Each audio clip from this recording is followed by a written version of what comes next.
banding. Okay. Ano rin yan? Copy paste?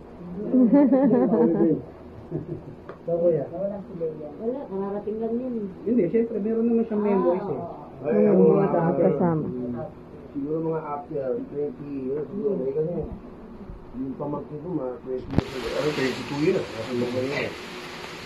Dati, gutom kami ng salvi. Gutom tayo. Siya nakahanda, o, anong gagawin niya? Huwag kayo inom. May pagkain niya, kumain kayo. Yung ano, magsasabi siya ng hindi masama para sa amin. Na alam niya namin sa kabutihan natin. Yan ang ano ko ng Victoria Ibo. Puro lagi ipaalala yan kahit pinsan ko siya. Pinsan ko na parang kapatid na rin. Parang hindi ako rin buhay. Pero after 20 years na higit, naaalala ko yung mga dati. Kaya ako pumunta dito. Para mapasyal ako malagal. Yun lang. Meron ko siya, parang kapatid din na rin yung kapatid. Ikaw?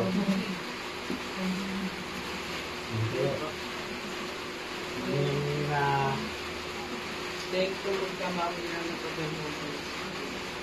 Tapos, nagbabanting ko lang. Sakay ng gabali. Nagbabanting, pagka mga nagbabanting ko lang. Anak kami. Away. Ano dito away? Si Victor. Iya. Sino pa? Ito magsasalita. Ate mo yan.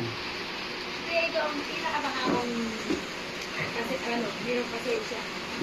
Na hindi ko nakitaan na nagkaroon. Oo. Baba po siya.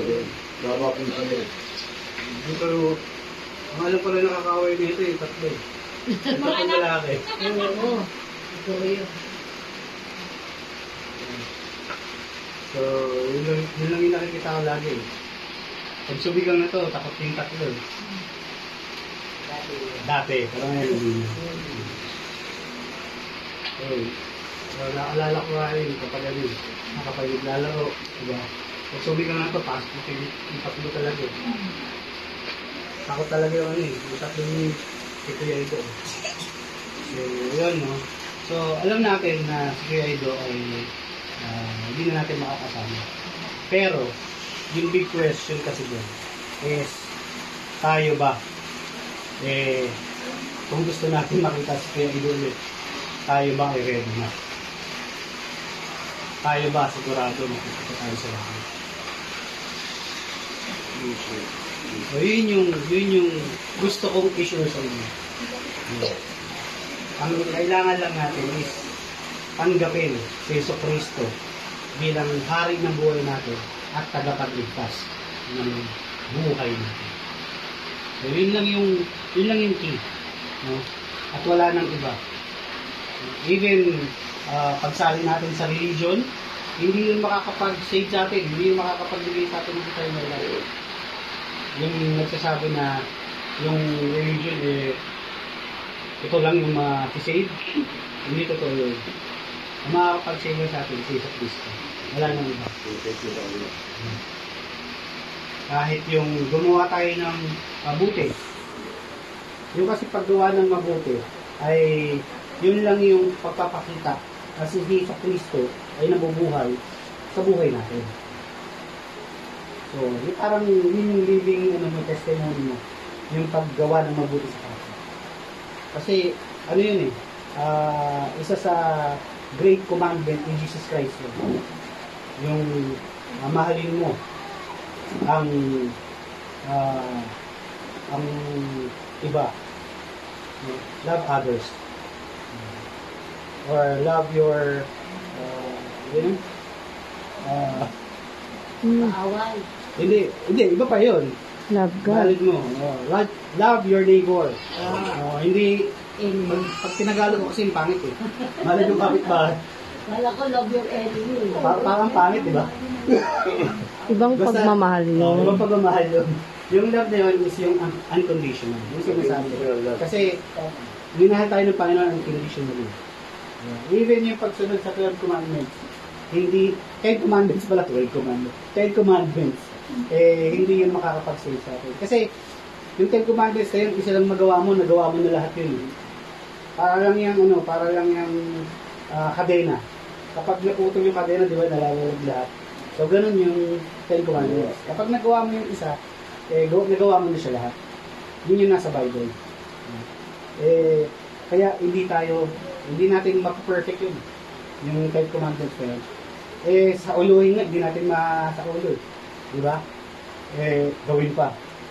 So, mahirap. So, kaya, binigay sa atin ng Panginoon, hanggang sa langit, si Yesu Cristo, ang kanyang bugtong na anak, para magkaroon tayo ng buhay na buhay. And, nasa sa atin na yun, si Yesu Cristo, ay tatanggapin natin sa buhay. Okay? So, let's stand up. Tayo ay mag-pray for closing.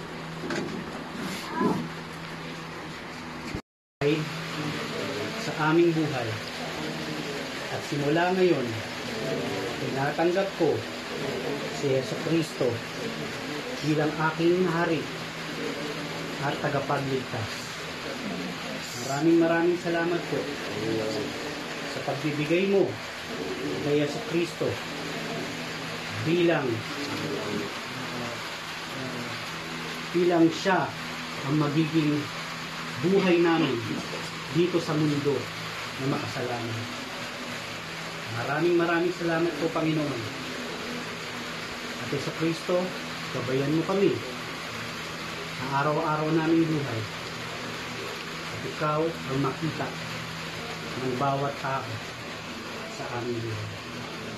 Ito po aming samot dalangan sa pangalan ni Jesus. Amen. Amen. And so let's continue to pray. Dear Heavenly Father, Lord, sa gabi nito, Lord, sa inyong mensahe, Lord, na ang bawat buhay namin, Lord, ay may oras. At yung oras na yon ay sa iyo magmumula. Sir, perfect time, Lord, na mag-ibibigay sa amin. At ikaw po ang mabubuhay sa amin. Ngayon, nakatanggap na sila. Nakatanggap kami. At tinanggap namin kay Yesu Cristo bilang aming tagapagligtas. At Lord, pray namin, Lord, ang family ni Kuya Ido. Bigyan mo po sila, Lord, ng encouragement, comfort mo sila, Lord, yakapin mo sila ng inyong mga braso, Lord, para ma-accept nila at